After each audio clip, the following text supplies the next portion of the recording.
You may not have heard this. I need to get my clicker ready.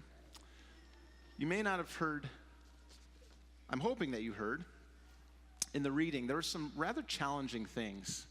I'm kind of waiting until they get out, because some of the things that were said that Jesus says today are very hard for a young person to understand. But yet they're very powerful.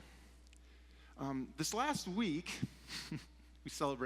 some celebrated Valentine's Day. Some people love that holiday. Some people are like, it's this contrived day we're supposed to forced to love our neighbor. And then there's other kind of it's a holiday. It seems rather ironic that the week after we have this holiday, Valentine's Day, the reading for Sunday is Jesus says, hate your family. You catch that? What, Jesus? Hate your family? I mean, we all have different perspectives on Valentine's Day, but who wouldn't want a Valentine's Day card like this? I hate you. Heart. I mean, it's not something that we readily would say to other people, and especially when we know, as Christians, we know that Jesus says, love your neighbor. That's something most people know, that Jesus says, love your neighbor. And so when today he says, hate your family, it's just what is he saying? And what I'm going to do, this is a very difficult part of Scripture. I'm going to walk through it, and I'm going to do my best. I want you to know my purpose is not to offend. It's simply to speak the truth and speak what Jesus is saying, because he has some very difficult truths for us to ponder today, but very important truths. Very good place for us to start would be ask this question: what do you value? What do you value? Asking that question is important because the things that we value are directly connected to the things that we do.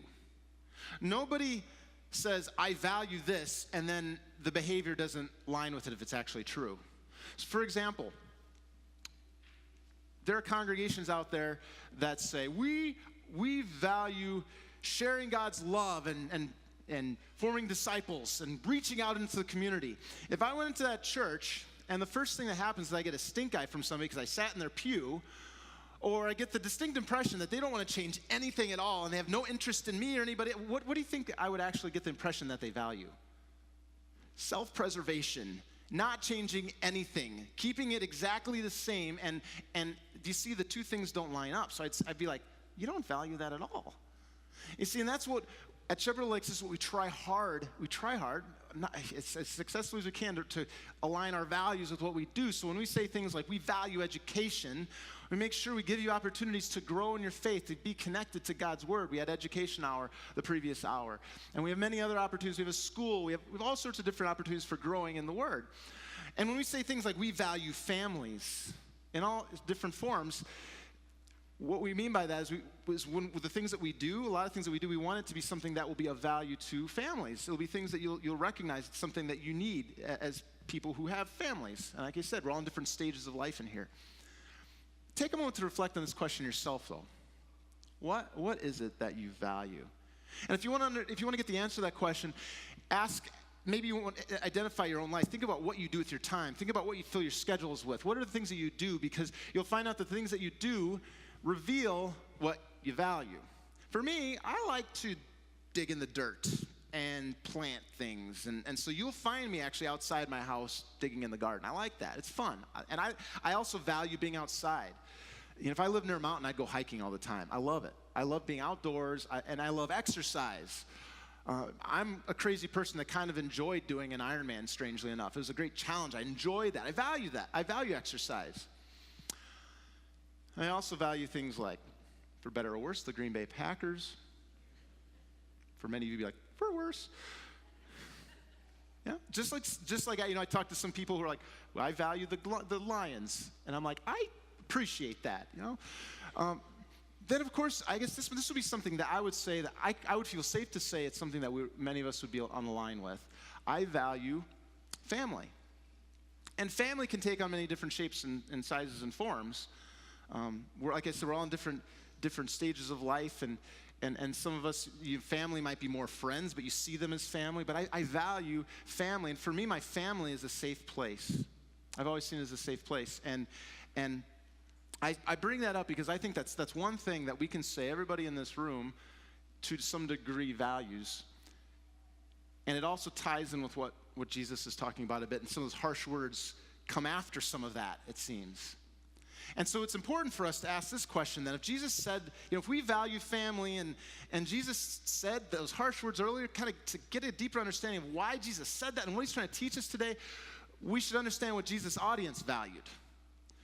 So Jesus was speaking to insiders, much like us people in the church. So these are Jews. These were religious insiders. You had Pharisees, people who were religious leaders. They were experts in the law and what the Bible said. And you could say they valued these two things. The first one was family. They valued family. Now, understand, I said I valued family largely because of the safety I find there. And I would say that for many of us, what we see as family, we find that there's an emotional attachment there. And I'm not saying there was zero emotional attachment for the folks that Jesus was talking to, but for them, family was like equated with identity.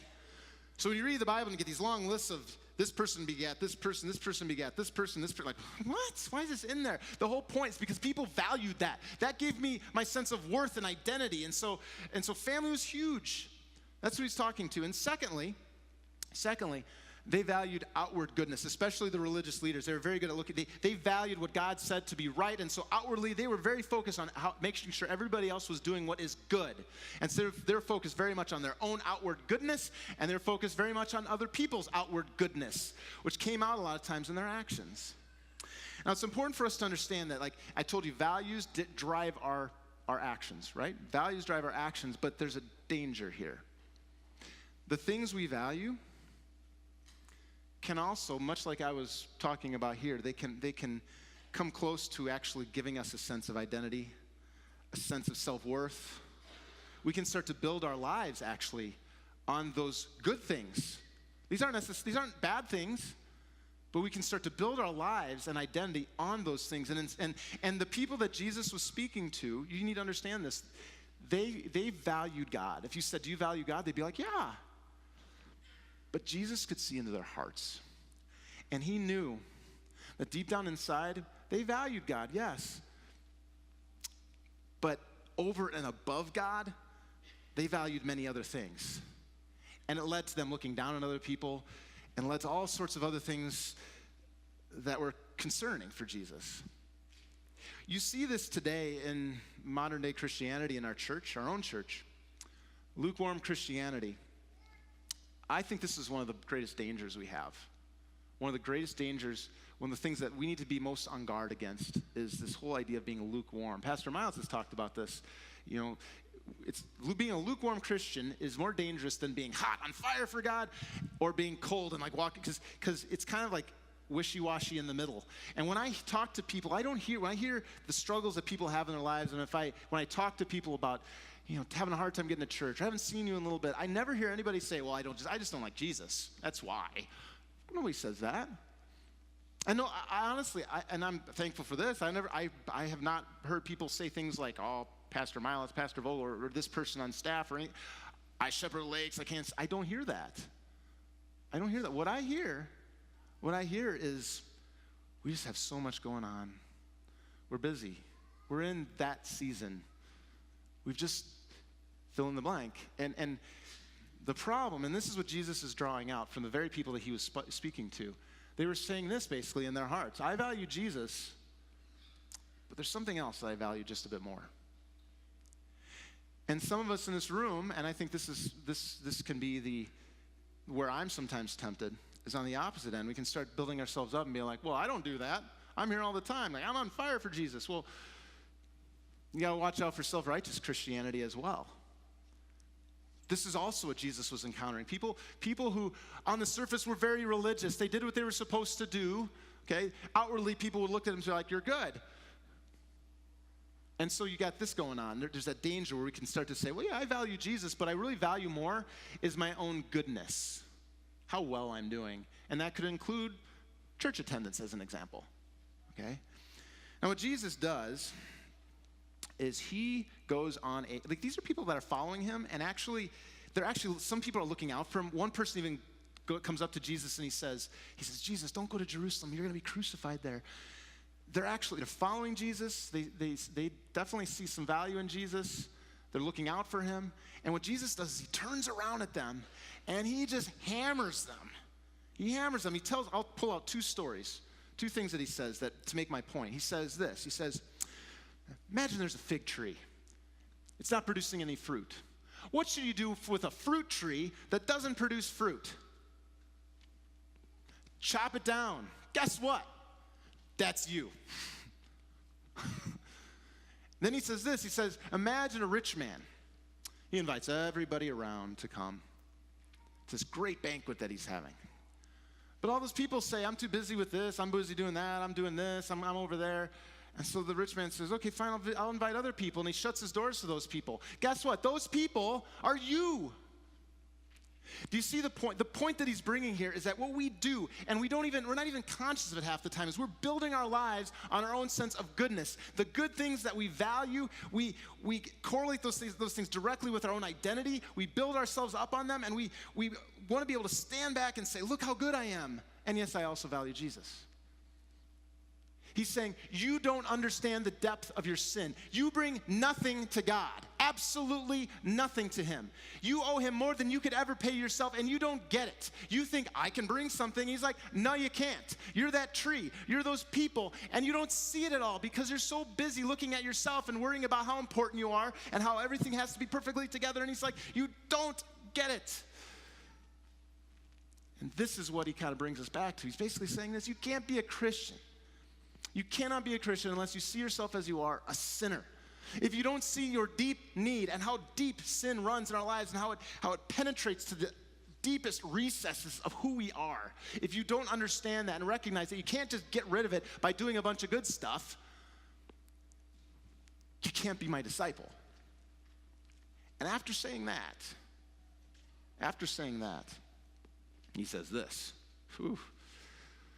If anyone comes before me and does not hate his own father and mother and wife and children and brothers and sisters, yes, and even his own life, he cannot be my disciple.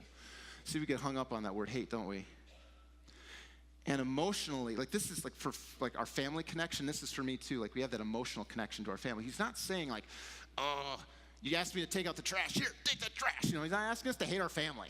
It's not an emotional thing. He's saying, he's calling us to renounce our sense of value that I think I bring to God based on what I accomplish in my life and who's connected to me, if that makes sense. He's telling us to upend the way we look at things, because we tend to like look at our lives and say, well, I value family, so I'm going to take care of all that stuff first. I'm going to take care of all that stuff. All good things, but he's saying what we do is we build our lives on this. Jesus is kind of an add-on, and he's like, you don't understand. You have nothing to bring to the table. That stuff won't save you. Your family can't save you. You can't save yourself. And the last point he makes up here is even our own lives. I can't bring anything to God. And if we didn't get the point yet, he says, whoever does not bear his own cross and come after me cannot be my disciple.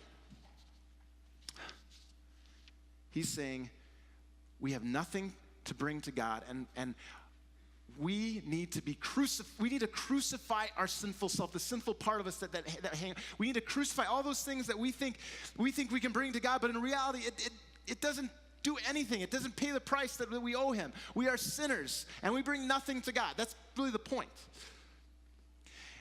And hopefully, at this point, you're probably kind of like me. You kind of need a breather. It's like, oh, yeah. I get it. I get it. And this is a good time for us to stop. We've heard Jesus. We've heard how we kind of upend our lives. We put other things, we value other things over and above Jesus, over and above God. And this is a good time for self-reflection, to ask this question of ourselves. Am I good enough? Am I good enough? And I want to invite you to actually ask that question of yourself right now in every area of your life. I'm going to lead, and you can do this in your own head. You know, am I a good enough husband? Am I a good enough father? Am I a good enough brother? Am I a good enough son? Am I a good enough friend? Am I a good enough pastor? Truth is, if we're honest with ourselves, if we are honest with ourselves, we know the answer. This, because of sin, the answer is always going to be no. It's the answer of whether I'm good enough. Even in this world, we try to be good. We try to be all things for all people sometimes, and oftentimes we give up. It's a roller coaster ride. We're never, on this side of heaven, because of sin, there's always going to be someone to criticize. There's always going to be someone for us to criticize. We're never going to be good enough. And if that's true right here, how can that be true with our relationship with God? And Jesus is saying, if you recognize that you bring nothing to him, and when you recognize the depth of your sin, do you see the value of Jesus in your life? Do you see the value of Jesus? Do you remember when Jesus says, take up your cross? Remember who you're following. Jesus sees all of us exactly as we are. We can't hide it from him. He knows exactly what's in your heart and in my heart. And it says in Romans 5:8 that while we were still sinners, Christ died for us. We who have nothing to offer him, we who have nothing to offer God, Jesus, he had everything. Okay, we follow after the one who had everything. He was God, he's God himself, and yet he laid everything down for you and for me so that God would look at us and say, good. Not because of what you've done or I've done, but because of what he did. Now, Jesus takes this point to another level now. He takes this step further. And if you're hearing this way, it all makes sense. The next thing he does, he says, do you recognize the cost? Do you recognize the cost for your salvation? What it cost for you to be saved, for you to be forgiven, for you to be right with God, for you to be good in God's eyes? He said, imagine a person decided to build a tower. The Vogels have some money in the bank, enough to build a tower. I'm going to go and if I said, you know what, I just said this. I'm going to go build a tower. Don't worry about like zoning issues or anything like that. I'm just going to go to Brighton. I'm going to build a tower. People would look at me and be like, you're crazy. They're not even going to let you start. And the point that Jesus is making, he said, if somebody was to build a tower, who would not first say, how much is this going to cost? That tower is salvation. He's like, you don't understand. You can't pay for it. You can't. You can't pay the price for it. But Jesus, I didn't spank my kids this week. I read stories and I've done lots of good things. I've been a good parent. I've been trying to be a good friend. And no, that's not enough. Because even the good things we do, there's self-serving motivations behind them. And nothing that we can bring to God is enough to build that tower. And then Jesus makes another point. He says, imagine there's 20,000 soldiers coming after you. You're a leader of an army of 10,000. Now this leader from another nation is coming. He's going to attack you. You're outnumbered. You have 10,000. He has 20,000. And the leader with 20,000, that's basically God coming after you because you owe him. You're a sinner. And guess what? 10,000 is not enough to hold them off. You're going to lose. So this is what you got to do. You got to send a delegate to go talk to that guy, the commander with 20,000, and you got to figure out how to negotiate terms for peace. Is it going to be favorable for you or me? I try hard. He's like, no. You have zero leverage. You're going to get annihilated. But we have Jesus. And before Jesus said all of these things, this is like chapters earlier. This is powerful. So pay attention to this. This is powerful. In Luke 9:51, there's this line. It says, he set his face to go toward Jerusalem. What was Jesus going to do in Jerusalem? He was going to give his life. Jesus knew what it was going to cost. He knows you can't build that tower. He knows you do not have the terms for peace. He knows that without him, you have nothing. And so he set his face toward Jerusalem, and people said, Jesus, if you go to Jerusalem, Herod wants to kill you. People want to kill you. Well, don't go to Jerusalem. And Jesus said, I need to go because you got nothing to bring to God, and I have everything. And I am the only one who can save you. You can't pay the cost. I can't pay the cost. So Jesus paid it for us. I can't negotiate terms for peace, and neither can you. But Jesus can. And that's what he did. That's what he did. And I want you to just ponder today this reality. Remember I started by saying, what do you value?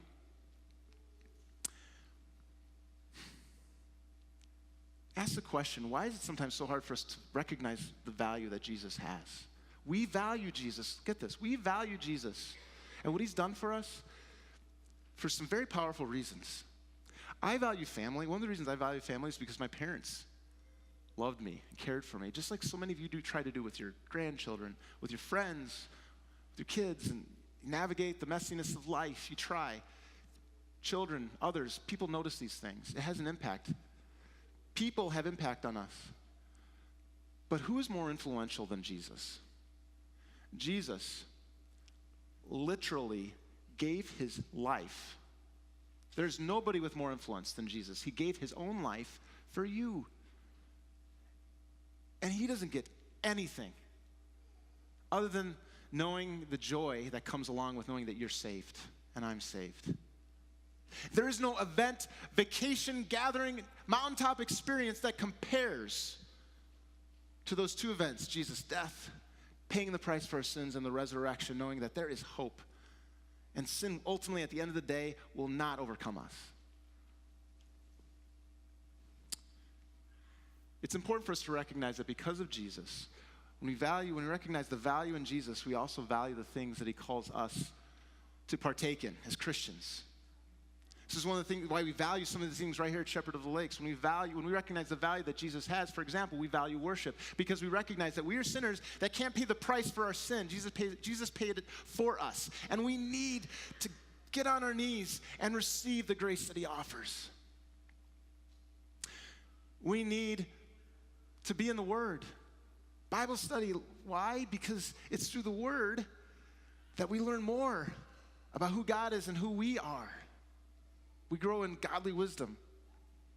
We're called to give because Jesus gave everything for us. We're called to love our neighbor because Jesus first loved us. You see the whole hate part where we get to the love part. He's saying when you understand what your foundation is built on and what I've given you, everything flows from there. And what you realize is this. At the foot of the cross, the good things we value, all those good things, oh my goodness, all those good things that we value, they're enriched. They're enriched. See, because I see the value in Jesus, I see the value in loving my family as best I can. But because I love my family,